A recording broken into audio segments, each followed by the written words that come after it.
Yeah, just kicking off this video, despite the title and my position on the political spectrum, I don't want to rag on Kyle too much because I actually do like Kyle. He's well informed, he's got very decent takes most of the time, and I kind of like his his awkward little charm, shyness that he has going on. So yeah, I do think Kyle isn't the worst person ever. The reason I'm making this video is because I've seen this twice now and I don't even watch all his content, so it could be more than this. It very well could be more. But Kyle has the dumbest gotcha in his debate with Michael Knowles that he keeps banging on about because he must be so proud of it.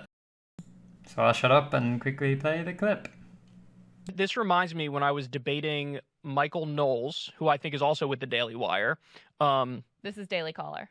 Oh, okay. I'm sorry. So Michael Knowles, I think, is with the Daily Wire, not the Daily Caller, so different outlets. But I laid this trap for him, and he just, like, pranced right into the trap and didn't even realize he was in the trap, as the audience was like, you're in a trap. Right. It was the most hilarious thing ever. I think it was with something about being pro-life, and I was like, oh, I'm glad to know you're against the death penalty. And he was like, oh, I'm for the death penalty. I was like, this is going to be really easy if you just prance into my traps all day. Like, this is hilarious. Yeah, and here's a different clip where he says pretty much the same thing. Oh, now Michael Knowles is a guy who I've debated previously at Politicon. It was like a panel situation. It wasn't one-on-one, but there were some hilarious moments in that. In fact, David Pakman recently released a video. I think it was titled something like Why the Right Doesn't Want to Debate the Left.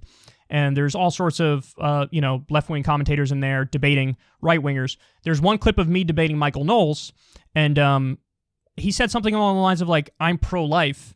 And then I responded, oh, so you're against the death penalty. That's good to know. And Michael Knowles immediately was like, no, I'm pro the death penalty.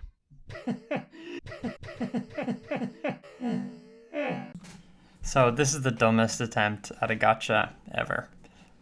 You could make the argument that this is just wordplay and it's not an attempt at a gotcha or a contradiction, but by this next clip, he thinks that being pro-life and for the death penalty is an inherent contradiction. Okay, so thank you for walking right into my trap. This is going to be really easy because you just contradicted yourself instantly.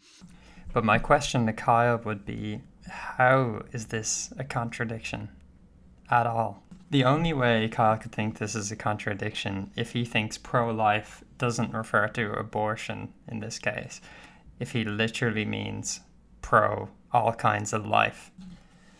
Kyle's suggesting that being pro-life, preserving the life of what people view as an innocent baby, is completely incongruent with the idea that someone has committed a crime so heinous that they deserve the death penalty. I'm not saying that I hold either of these viewpoints, it's just pretty clear that there's no contradiction here. To flip this gotcha on Kyle, I could simply say, oh, you're pro-choice, but you want mask mandates. Obviously there's no contradiction here, and I would never make that stupid point, because pro-choice obviously refers to abortion. It doesn't mean being for choices all the time. But just to reiterate the point, that's exactly what Kyle is doing.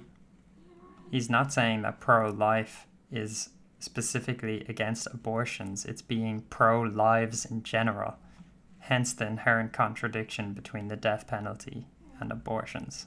So Kyle's gotcha actually makes Kyle look stupid, not Michael Knowles.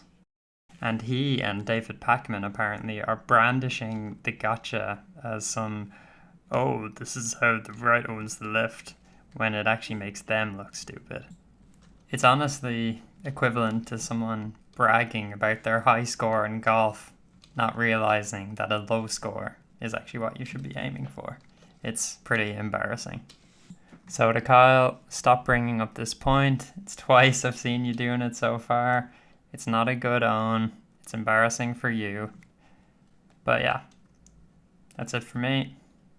I don't dislike Kyle or anything.